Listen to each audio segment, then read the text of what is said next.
Kamu tolong beliin itu ya, aku nitip itu aja. Itu ada kata orang di Sydney di toko, dia sebutin toko bukunya apa, Iya, Gue iya. gue pikir gue dilarang pergi, ternyata dia nitip buku. Ada salah satu misalnya Kementerian HAM. Itu dulu Gus Dur bikin tuh, Bos. Gus Dur bikin ya? Sekarang Pak Prabowo bikin lagi. Iya. Dan waktu itu cuma 6 bulan atau 7 bulan udah dibubarin tuh sama Gus Dur tuh Iya, kementerian. iya. Baru set up kantor gue rasa tuh kan. Bubar pula sama kawan kan. Iya, bahasanya gini, ku taunya aku diumbang tapi aku sur.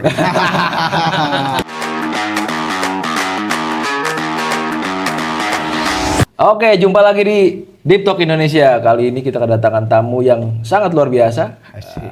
Ditunggu-tunggu idaman para wanita. Anjir. Gaya lu kayak buka acara di keadilan TV. Terus gue bilang, Ini gue lagi impersonate Bang Ari ini. Total politik. diumbang dulu ya. Jadi wajar kalau akhirnya para yang mulia di total politik itu senang ya. Dan wajar kalau total politik besar itu, Bang. Iya, bahasanya gini, ku taunya aku diumbang tapi aku sur. Iya, kalau kita di aktivis itu kan ada senior-senior yang apa namanya kita umbang-umbang kan ngasih duit ya kan. Iya. Ya bayangin aja ini penonton ya kan. Total politik setiap ada narsum kan diumbang semua ini.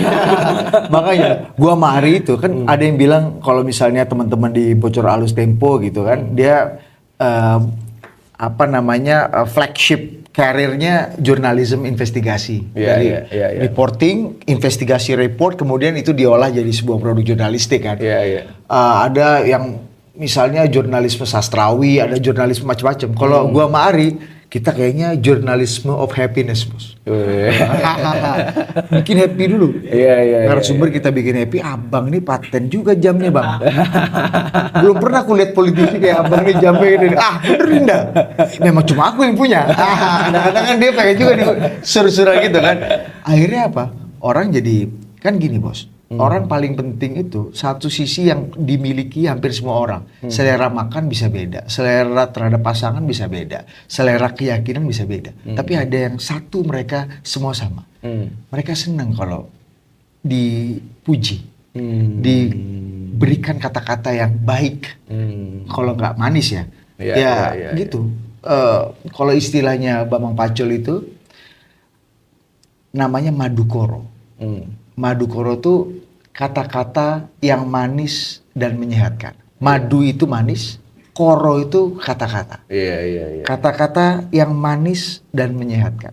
Karena madu ini adalah sumber sesuatu yang manis tapi sehat, Bos. Iya, Beda sama gula. Iya. Gitu. Jadi pada prinsipnya orang itu happy dulu sehingga ketika orang baseline-nya itu happy, Bos. Lu udah nyaman karena wah Arif menghargai gue juga nih. Gue dari kemarin pakai jam Seiko ini nggak ada yang nanya kan, tiba-tiba Arif paten juga jam abang nih hijau nih kayak Rolex tapi bukan Rolex, Bang. Memang supaya dikira Rolex ya kan. Sur juga awak ya kan. Habis itu setelah kita happy muncul trust. Setelah trust habis itu lu bisa lanjutkan dengan banyak cerita-cerita. Ini pembelajaran gue jadi host nih, Bang. Iya, ini gue kasih tau lu nih, Iya. host one on one ya. Iya. Gitu, Tapi Bos. relatif kadang ada juga komen-komen yang ini Budi Amari kok nggak sopan banget gitu ke narasumber. Iya kan, Bang? Iya, benar. Iya, Abang ngerasa nggak begitu? Iya. Memang gue dari kalau itu terutama gue ya. Iya. Nah, kalau gue dari dulu tuh misalnya gue di CNN, gue kan lama di CNN Indonesia dan salah satu narsum andalan gue tuh Rocky Gerung dulu, senior Rocky Nyor, kangen juga gue sama lu Nyor. Abis setiap ketemu pasti dibentak-bentak mulu, kadang ditinggal, kadang dimaki-maki, pokoknya ada aja salah gitu ya adik-adik ini kan. Dulu gue kan satu organisasi sama Rocky, selain di PMII gue juga aktif di Ikatan Mahasiswa Jakarta. Rocky itu bekas ketua badan pimpinan pada masa zaman dulu. Bekas ketua-ketuanya itu ada salah satunya ada Dr. Syahrir, bapaknya Bang Pandu, ada Marsilam Simanjuntak, macam-macam lah senior-senior kita. Di basis organisasi itu secara tradisi memang mereka itu menganut basisnya egaliter.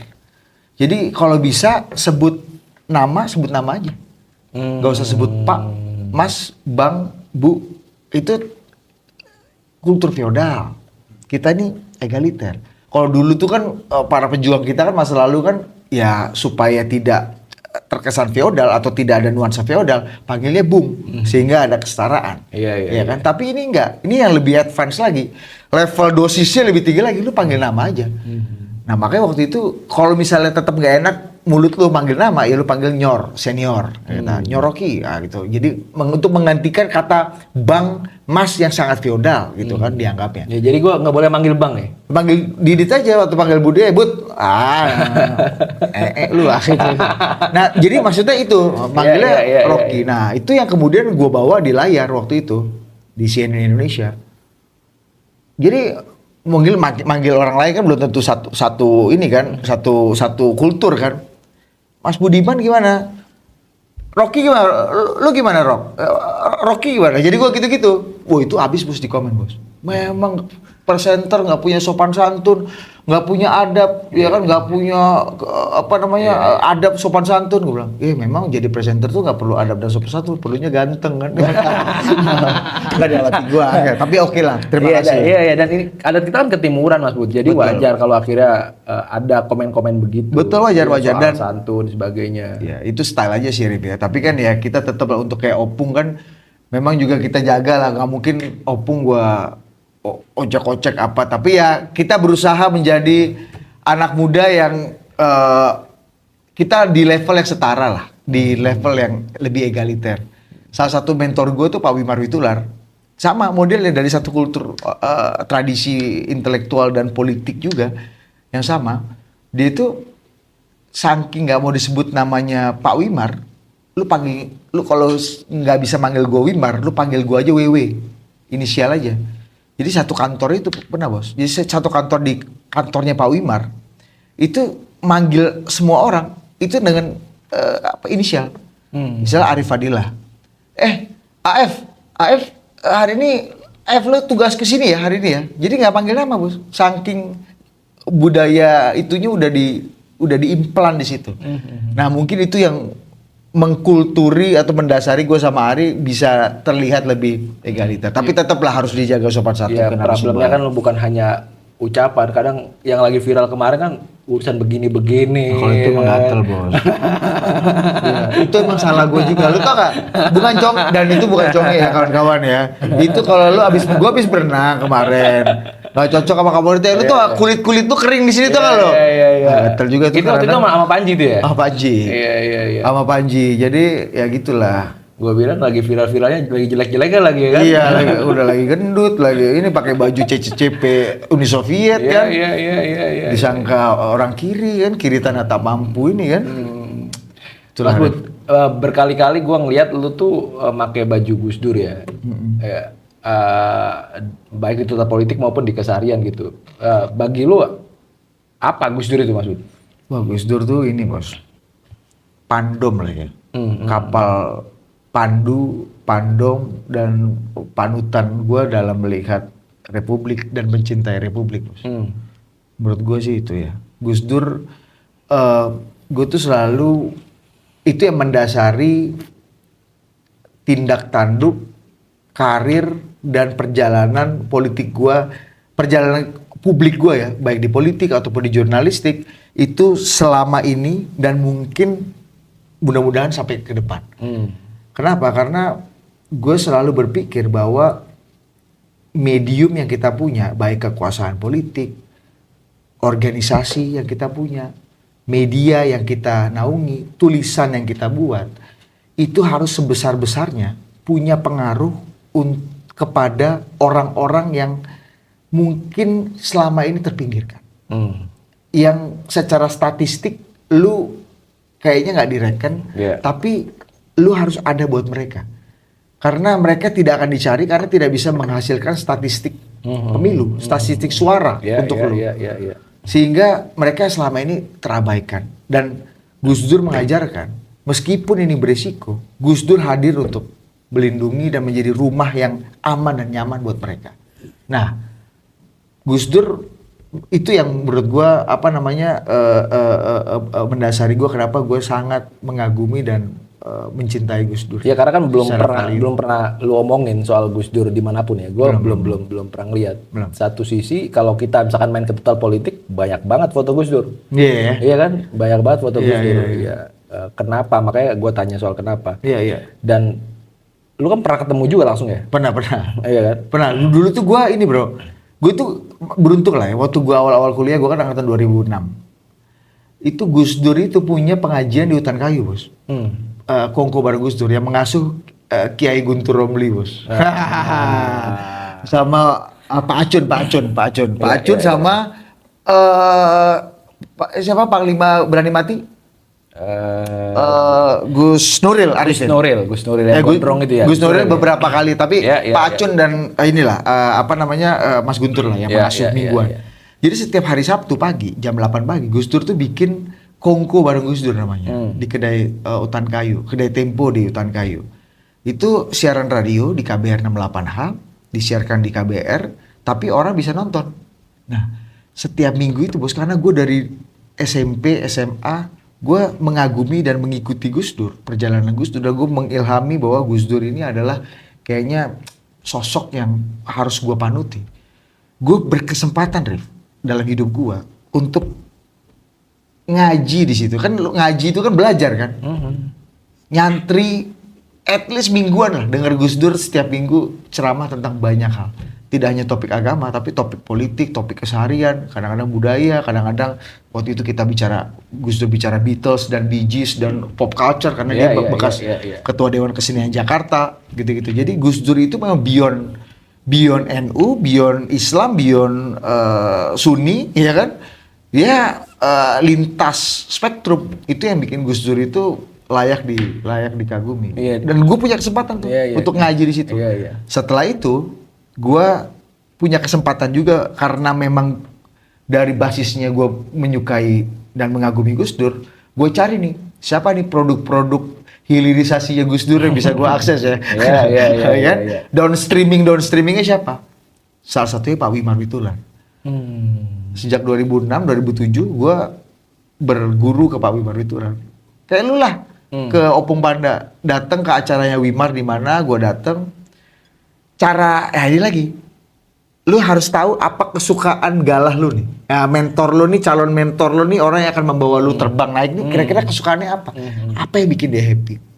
Waktu itu, gue punya buku, karena gue saking suka Pak Wimar, gue cari dulu bukunya Wimar udah agak lama, namanya Perspektif Orang Biasa, tahun 97, kumpulan tulisan dia di Kompas.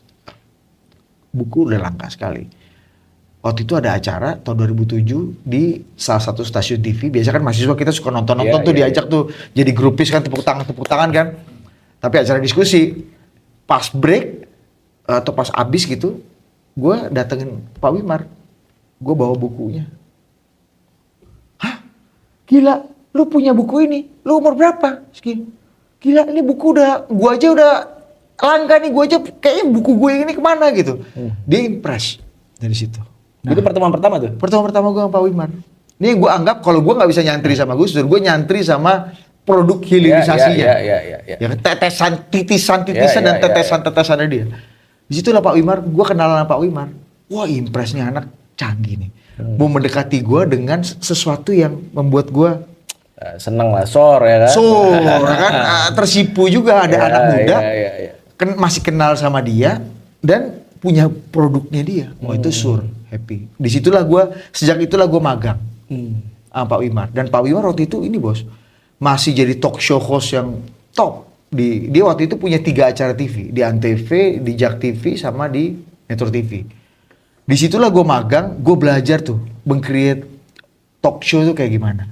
Jadi host talk show tuh yang bagus gimana. Dan hebatnya Pak Wimar itu selalu senang dengan anak-anak muda, satu. Dan kedua, dia memberikan akses yang full kemana-mana ke orang-orang yang dia berguru sama dia. Jadi gue itu ikut Pak Wimar, itu selalu ikut bukan hanya ke kantor atau denger ceramah-ceramahnya Pak Wimar, aktivitas kerjanya Pak Wimar, tapi juga gue ikut hampir semua aktivitas politiknya Pak Wimar.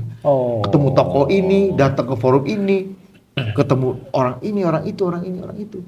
Gila bos. Jadi gue ikut tuh sama Pak Wimar kemana-mana. Dari banyak sekali peristiwa ketemu tokoh-tokoh besar. Nah disitulah gue belajar gitu. Iya, Berguru iya, ke iya, Pak iya. Wimar. Gue banyak tanya tentang Gus Dur dan kan kita kan kenal Gus Dur bapak demokrasi ya, Ya. bapak orang yang sangat humble sebagainya. Gue tanya ke orang-orang PKB di zaman itu bang, dijawab nggak ada itu di PKB Gus Dur demokrasi. Iya benar-benar. Katanya kalau ADRT itu tebelnya segini di atas itu ada Gus Dur. Iya, ya hak veto. Iya. Ya, jadi Gus Dur tuh sangat otoritas, jangan otoritatif gitu waktu itu. Dan kalau nggak mau dibilang otoriter ya, iya, otoritatif benar. lah Iya, dia. iya, dan dia nggak ada tuh nanya ke siapa nggak ada. Ya konstitusi yang mengikuti Gus Dur, quote unquote ADRT yang mengikuti Gus Dur. Iya, benar. Dan ada yang menarik dari Gus Dur itu, katanya Gus Dur pernah ngomong ke Pak Sulaiman karena kemarin gua habis spot sama dia. Dia bilang cara Gus Dur mendidik itu berbeda dengan politisi hari ini, kata dia.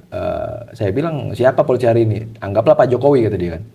Pak Jokowi itu kalau misalkan mendidik anak ya benar-benar disupport full gitu. Anak didiknya ya, entah anak didiknya entah anak kandungnya disupport full dan diberikan jalan itu. Nah Gus Dur itu berbeda. Ada 5 orang yang dididik sama dia, ada Caimin, ada Khofifah ya kan, ada Ali Maskur Musa, siapa lagi? Gus Ipul sama Khofifah. Yang Nasdem itu loh bang, siapa bang? Gus Coy. Dia tuh pecatin semua itu orang, kata dia. Kata dia, apa tujuan Gus Dur mecatin, kata dia. Biar dia ketika keluar itu lebih kuat, kata dia. Harus tarung dulu dengan pamannya. Baru dia akhirnya bisa keluar. Oh, cara mendidiknya gitu. Iya. Dalam perspektif Mas Sulaiman. Dalam perspektif Mas Sulaiman, pengakuan dari Gus Dur. Oh, Gus Dur. Oh, itu pengakuan Gus Dur. Pengakuan Gus Dur. Oh, cara mendidiknya gitu. Cara mendidiknya begitu. Oke. Akhirnya kan berbeda dengan hari ini, Mas. Tapi Gus Dur di akhirnya menyelamatkan orang-orang ini nggak? Ya enggak. Atau tetap bermusuhan sampai ujungnya kita nggak tahu juga kan. Iya. Dan Gus Dur kan canggih, selalu punya alasan bos untuk segala sesuatu. Iya. Oke lah. Ya termasuk misalkan Pak Luhut ya kan. Itu kan orang yang benar-benar dibesarkan oleh Gus Dur kan. Betul. Adi Makayasa yang nggak punya tongkat kan mungkin hanya Pak Luhut gitu. Betul. Sampai satu cerita misalkan Pak Luhut waktu Gus Dur pengen dilengsarkan datang ke istana itu menggunakan rompi dan senjata lengkap. Oh, Jenderal Luhut. Iya, menggunakan rompi dan senjata lengkap. Di luar udah rame tuh orang untuk Gus Dur, biar Gus Dur lengser gitu. Diperintah sama Gus Dur, panggil Luhut tuh dia. Luhut udah siap-siap aja kan, Opung Luhut ini kan. Ya. Datang ke Gus Dur, kata Gus Dur, kamu ngapain bawa-bawa senjata begitu? Saya siap mati buat Gus Dur, kata Luhut. Enggak, saya enggak nyuruh kamu mati, kata dia. Tolong urus surat saya ke kelurahan, kata dia. Kelurahan Gambir, bahwa saya pengen pindah dari sini. Oh, sesantai itu ya? Sesantai itu. Iya. Sama kayak Pak Wimar juga cerita kayak gitu bro. Wimar itu, kenapa lu lihat waktu tanggal 23 Juli atau ketika Gus Dur dada-dada pakai celana pendek segala macam dan ketika sidang istimewa Gus Dur dilengsarkan, Wimar nggak ada di sampingnya. Wimar itu lagi ada di Australia. Lu tahu kenapa? Karena memang dia udah lama ada conference perjanjian, dia udah menjanjikan hadir di conference itu, jadi harus pergi kan. Beberapa waktu sebelumnya dia izin sama Gus Dur karena situasi makin genting, situasi politik. Dia izin sama Gus Dur, Gus, saya ada gini harus ke Australia. Iya. Saya sebenarnya nggak tega meninggalkan, tapi izin apakah boleh Gus gitu. Oh, ya udah. Boleh aja, pergi aja. Mas Wimar di sini juga ya belum tentu bisa bikin saya tetap bertahan kan, gitu kata Gus Dur kan. Santai aja, pergi aja. Kan itu udah janji lama, santai aja, banyak orang, tenang aja. Aman. Oh ya udah. Wah, kok Gus Dur nggak nahan gua gitu katanya kan. Ya udahlah, itu kan perintah presiden kan.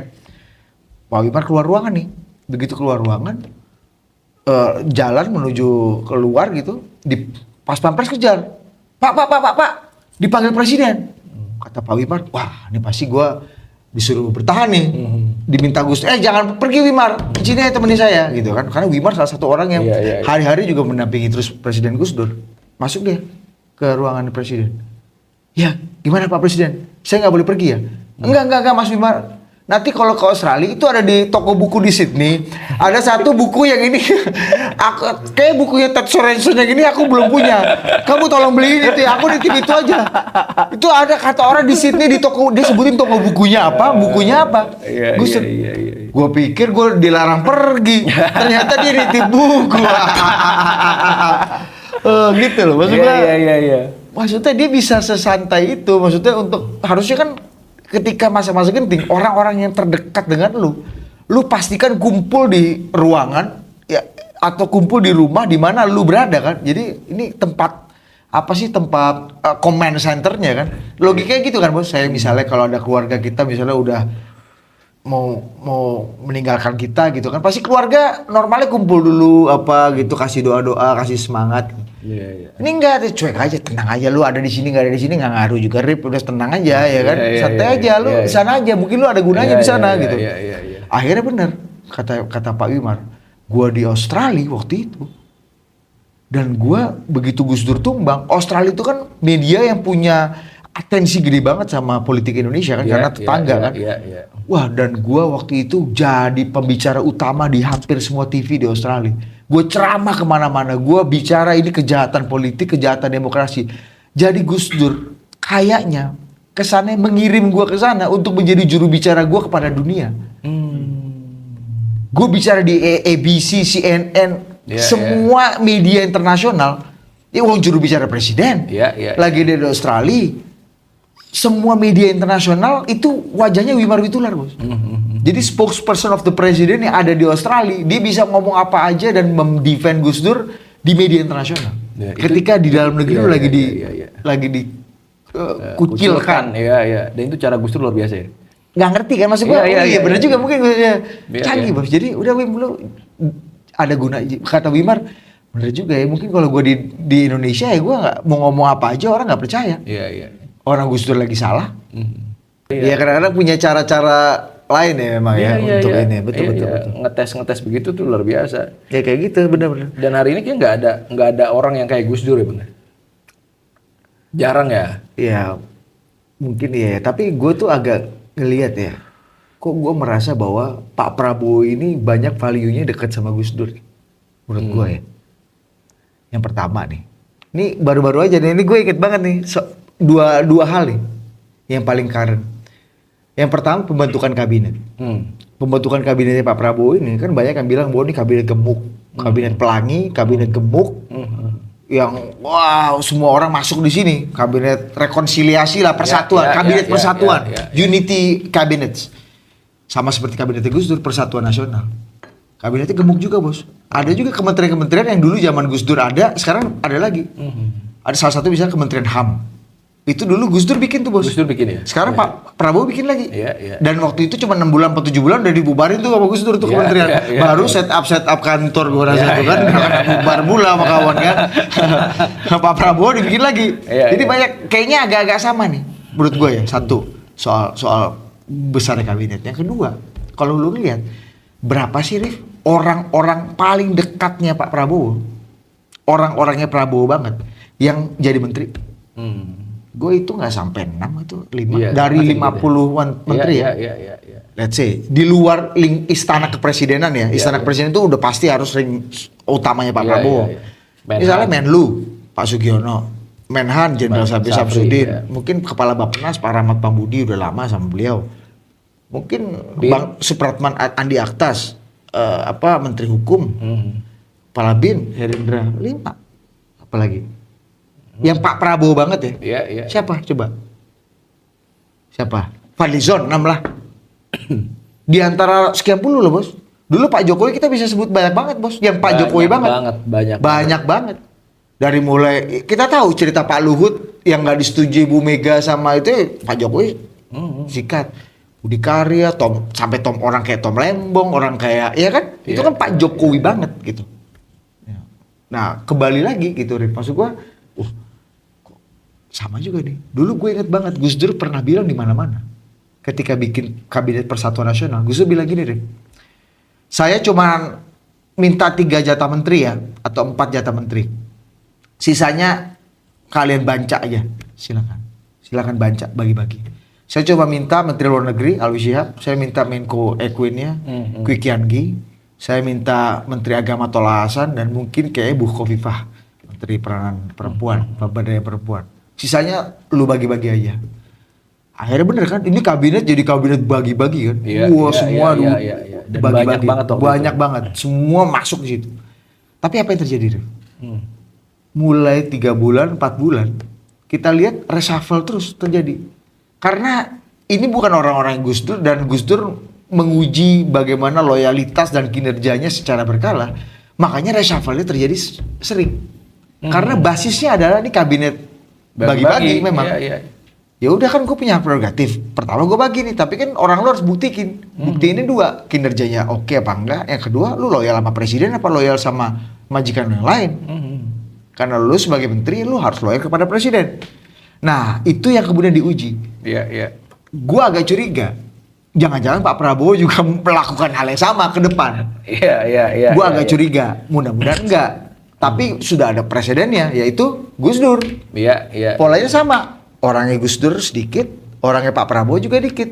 Kabinetnya sama-sama gede, ini juga kabinetnya gede. Gus Dur melakukan reshuffle berkali-kali. Dan lu kan juga denger, Rif, banyak banget orang ngomong, paling nih ntar 6 bulan, setahun juga Pak Prabowo langsung reshuffle, beresin lagi nih, rampingin lagi. Atau apa, banyak banget kan lu denger omongan politik kayak gitu kan.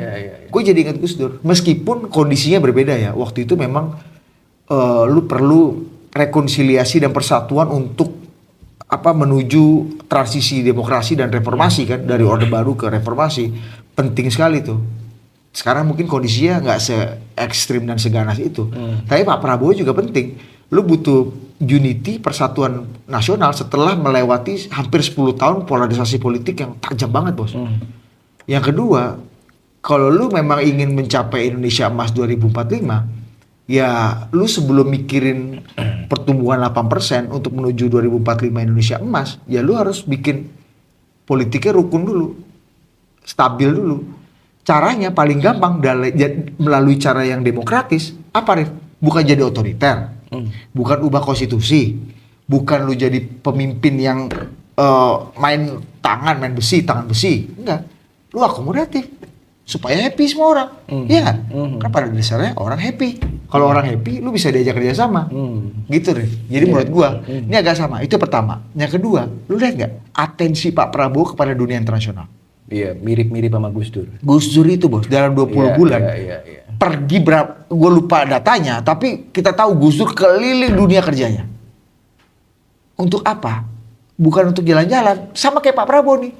2 hari di Cina, 2 hari di... Bos capek, Bos. Maksud gue, waktu kemarin Pak Prabowo waktu pergi ke Eropa, itu cuma sehari di masing-masing negara. Agak mirip sama Gus Dur waktu itu. Tujuannya apa Gus Dur? Tujuannya dia bilang, dunia harus tahu Indonesia masih satu. Dan jaminan integrasi wilayah dan persatuan wilayah Indonesia harus gue dapatkan dari dunia internasional. Karena apa? Kebanyakan separatisme, ekstremisme, gerakan-gerakan pemisahan itu datangnya dari dunia internasional. Jadi gue harus yakinkan dunia internasional bahwa gue hadir di sini untuk memulihkan kepercayaan mereka bahwa Indonesia tetap bersatu. Dan itu yang kita rasakan sekarang. Aceh, Papua masih, Maluku masih bersatu. Iya, masih guyub rukun. Iya. Itu kan intangible asset. Kalau Pak Jokowi kan bangunnya infrastruktur. Kelihatan bentuknya. Gus Dur bangunnya intangible, sesuatu yang nggak kelihatan. Susah dikuantifikasi. Tapi kita rasakan betul manfaatnya. Gue curiga. Pak Prabowo ini 16 hari loh, Rif. 16 hari pergi loh, Rif. Lama sekali. Gue rasa Pak Jokowi nggak pernah pergi selama ini. Iya. Di awal masa pemerintahannya, Bos. Yang harusnya lu konsolidasi dulu nih, internal dulu nih. Tapi Pak Prabowo lakukan itu. Untuk apa? Bicara, nggak bisa. Jangan-jangan kita untuk menuju Indonesia Emas 2045, kita harus yakinkan dunia internasional bahwa kita bisa berdiri, harus ada trust yang tinggi sehingga kita bisa bekerja sama dengan masing-masing pihak. Iya. Makanya di awal Pak Prabowo memutuskan untuk bergabung di BRICS. Itu kan orang yang sangat international outward looking banget, ngerti nggak? Dan itu nggak dilakukan oleh Pak Jokowi. Enggak. 10 tahun Pak Jokowi nggak ngelakuin itu. Pak Jokowi care-nya sama daily politics, politik dalam negeri. Karena apa? Ya karena Pak Jokowi nggak punya partai, Pak Jokowi nggak punya alat. Seperti misalnya kalau Pak Prabowo punya Profesor Sufmi Dasko gitu, yang bisa beresin daily politics. Pak Jokowi punya Luhut, Bang. Opung Luhut kan juga nggak punya partai, Bos.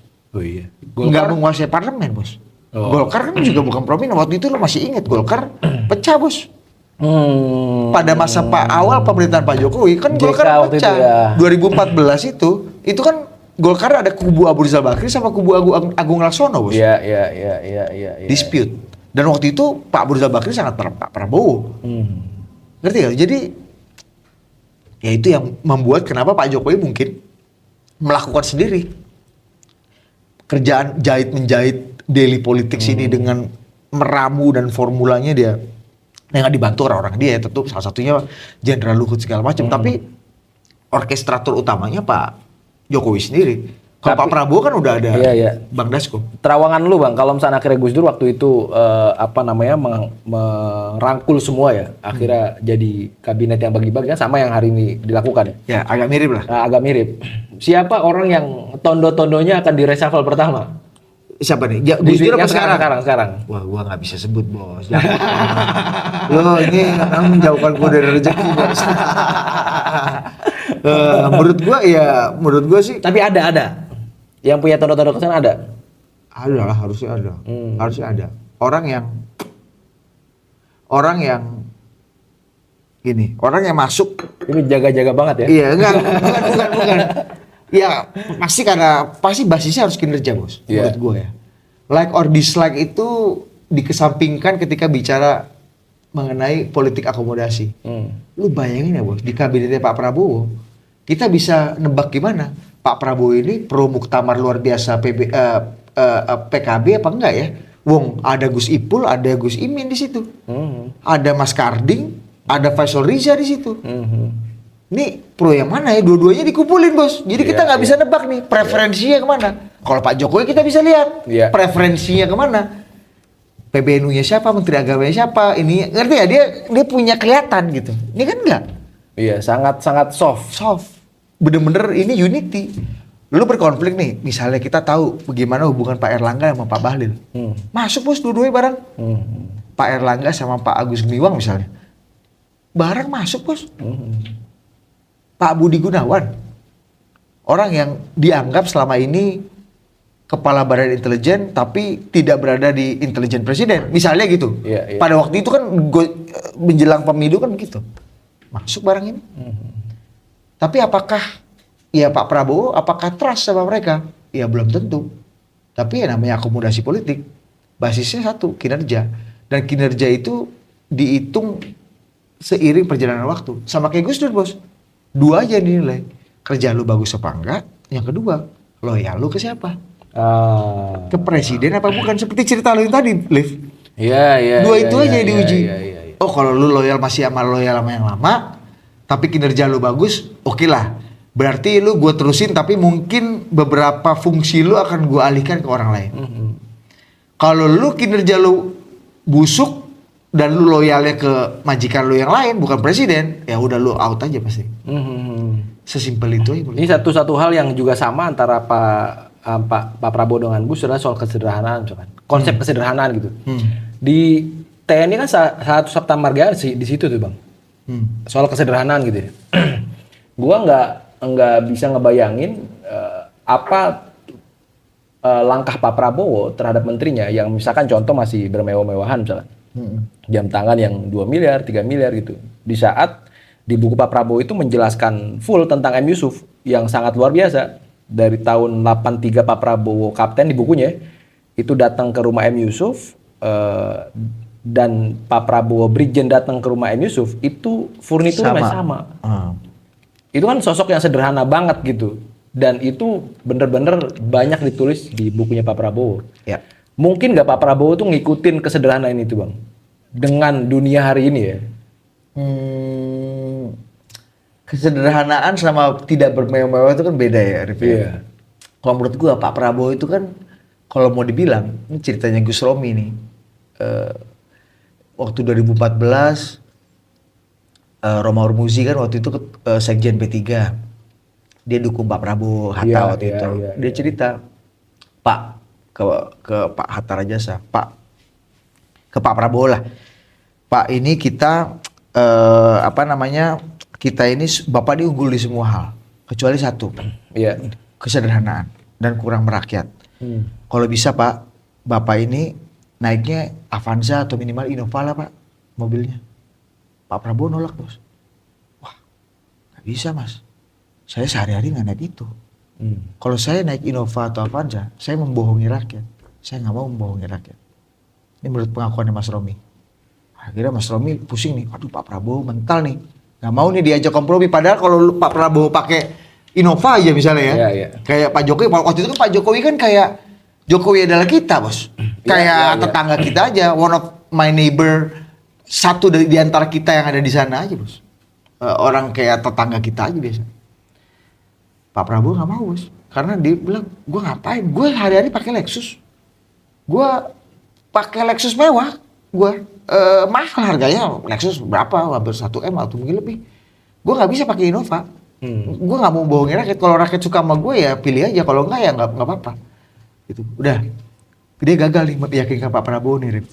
Dia pergi ke Pak Hasyim. Siapa tahu Pak Hasyim bisa meyakinkan Pak Prabowo. Karena tinggal satu level ini aja nih. Sisanya Pak Prabowo menang. Kepintaran, track record, pengalaman, you name it. Menang. Iya, di 2014 ini ya? 2014 nih. Iya. Jokowi Prabowo periode 1. Iya. Part 1. Romi ngomong ke Pak Hasyim. Cerita hal yang sama. Tahu gak kata Pak Hasyim bilang? Wah Rom, gue agak ragu nih. Abang gue mau nurut sama lu nih kayak gini nih. Ini pasti gak mau dia nih. Pasti dia gak mau. Itu kata Pak Hasyim. Ya. Kalaupun lu naik gue pun gak mau. Gini ya Mas Romi ya. Mohon maaf ya. Ini bahasa kiasannya. Keluarga kami itu lahir tuh udah pakai kaos kaki. Ini keluarga aristokrat bos. Iya. Pak Margono Joyadikusumo pendiri Bank Sentral bos. Iya. Pendiri Bank BNI. Pak Sumitro begawan ekonomi. Mereka kecil memang ada di pengasingan tapi di Eropa. Jalan ke Belanda, ke Inggris, ke Swiss macam-macam. Jadi antara kesederhanaan versi yang ngerti gak lo? Pura-pura tidak punya sama tidak bermewah-mewah itu hal yang beda, Ref. Nah mungkin Pak Prabowo ada di level itu. Lo kan nggak pernah lihat Pak Prabowo pakai mobil jelek bos? Nggak pernah. Nggak pernah bos. Nggak pernah naik Innova Zenith kan nggak pernah kayak Paus kan? Iya nggak pernah. Kalau Paus kan naik kemarin naik Yaris Cross lah, naik Innova Zenith lah, maksud gue iya kan? Iya. Gitu maksud gue. Gue rasa pendekatannya beda ya. Kesederhanaannya itu ya menurut gue itu untuk tidak bermewah-mewah dan tidak berlebihan ya. Tapi menurut gue Pak Prabowo tetap menghargai orang yang punya kelas dan level of elegan yang cukup untuk bisa dihormati. Yang jelas jangan korupsi. Kalau itu mungkin iya ya. Iya, itu gue rasa sih itu di situ rekornya. Tapi kalau lu berharap Pak Prabowo, kalau Gus Dur kan emang gak suka bos.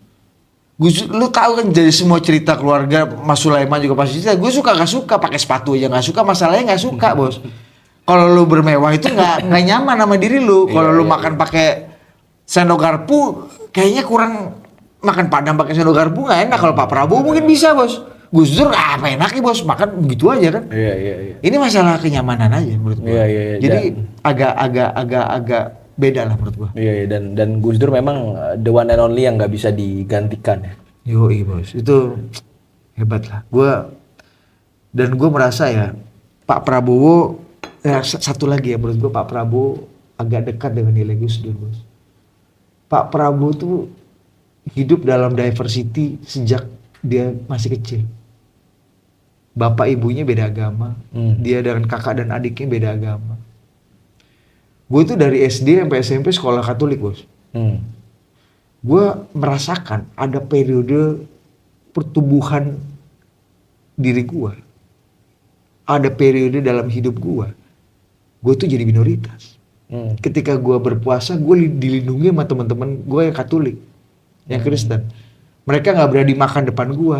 Mereka kalau makan ngumpet-ngumpet. Mereka kalau makan minta izin. Mereka main bola bareng. Biasa tuh hampir setiap sore, seminggu 2 kali 3 kali kita tuh main bola sore pulang sekolah. Mereka mau patungan, bayar lapangan untuk main bolanya after maghrib karena menghormati gue puasa bos. Gue merasakan jadi minoritas kayak apa bos. Pak Prabowo juga merasakan itu menurut gue.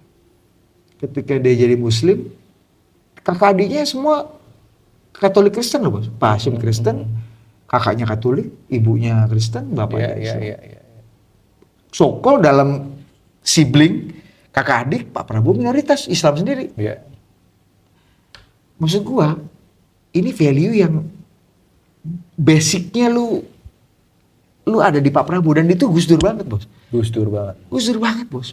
Menghargai Pak Prabowo juga, maksud gua menghargai minoritas. Minoritas itu kan ketika Pak Gus Dur jadi juri kontes waria bos. Gus Dur melindungi Inul yang goyang ngebor bos. Gila bos. Gus Dur tuh melindungi orang yang selama ini jadi, dan gue yakin Pak Prabowo melalui apa yang dia alami sendiri, dia akan jadi garda terdepan pelindung orang-orang ini menurut gue. Dan justru menurut gue ya, Pak Prabowo itu 2 kali pemilu bos gagal. Karena menurut gue Pak Prabowo main cosplay, bukan menjadi dirinya sendiri. Kenapa? Karena Pak Prabowo waktu itu bergaul terlalu dekat dengan kelompok Islam politik, Islam konservatif mungkin ya, Islam yang kanan, yang mungkin nggak sesuai sama kepribadian lu bertahun-tahun bos. Gitu deh maksud gue. Iya. Begitu Pak Prabowo kembali ke habitatnya, ke kelompok nasionalis yang lebih moderat, yang lebih beragam, menang tuh dia. Iya. Be yourself. Iya. Jadi diri sendiri tuh. Menurut gue gitu. Iya. Gus Dur jadi diri sendiri bos. Iya. Gus Dur nggak pernah berpretensi jadi orang lain kan. Banyak orang yang bisa role play jadi macam-macam orang, tapi Gus Dur enggak. Dan Pak Prabowo agak mirip. Iya. Ini gue juga baru mikir, iya ternyata banyak kemiripan. Iya gak sih? Lu setuju gak lu? Iya benar. Ya gue karena ngobrol sama lu aja akhirnya gue percaya bahwa banyak kemiripan. Anjing lah. Nah, kenapa gue tadi misalnya ngomong soal kesederhanaan? Ini terakhir ya, soal kesederhanaan tadi, bagaimana menteri dan sebagainya, terus ngelihat menterinya yang luar biasa, tapi PNS-PNS yang punya gaji yang minim gitu loh Mas Bud. Ada satu cerita yang ini dari Om Mandan nih, kan kita orang-orang Batak ini bercandanya lucu-lucu. Iya kan? Pendetok bos itu. Nah itu salah satu, lu mau kalau saran gue nih buat lu yang lagi membangun podcast ya, perbanyak narasumber lu orang Batak sama orang Bugis. Itu aja 2 itu barang nih.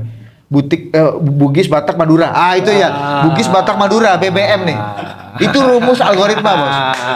Itu, Bos. Sudah ini share bagi ilmu dari Total Politik untuk Arif Fadil. Batak, Bugis, Madura. Itu paten, Bos. Isinya paten. Wah, lu mau maki, lu mau lucu. Lucunya ekstrim, maki-makiannya ekstrim, ya enggak? Iya, benar. Ceritanya tulus. Iya, kau nih nggak jelas juga mukamu, gue lihat aneh gitu-gitu ya bos. Kan lucu, kalau Jawa kan nggak bos, halus bos. Iya. Jadi ada cerita dikumpulin lah sama Raja Thailand mas, ya kan? Gimana caranya Raja Thailand kan banyak banget gajah ini kan? Dikumpulin lah satu negara-negara yang ada gajahnya. Ya ada Afrika, ada India, ada Indonesia, sebagainya semua lah. Permintaan Raja Thailand ini ngomong, tolong buat gajah saya menangis, dia bilang. Hanya itu dia bilang. Dari India datang joget-joget apa-apa nggak nangis gajah. Dari Afrika juga sama, dicampur-campur nggak nangis dia. Dari Indonesia datang Mas Butut dia. Dijewer kupingnya gajah, terus ngomong bisik-bisik. Kamu tahu nggak gaji PNS di Indonesia itu berapa? Nangis langsung gajah.